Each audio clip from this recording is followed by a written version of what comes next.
Всем привет! С Рождеством! С наступившим! Сегодня 7 января 25 года. И вот там под закрывашкой такой, под чехлом, кустики голубики. Но, фокус-покус, здесь-то 6 кустов. То есть две вот такие конструкции у меня просто согнулись и покоятся под снегом. Вот интересно, сломались эти кусты или нет. Такой урок. Нельзя такие плоские делать конструкции. Вот такие. Нужно все-таки делать шалашиками. Вот такая какая-то проблема.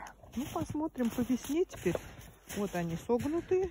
Вон они, палки, эти зеленые палки прекрасно сломались. С чего бы это? Может быть, ветром погнулись. Ну, снег-то, понятно, их прибил. Ну, вот так.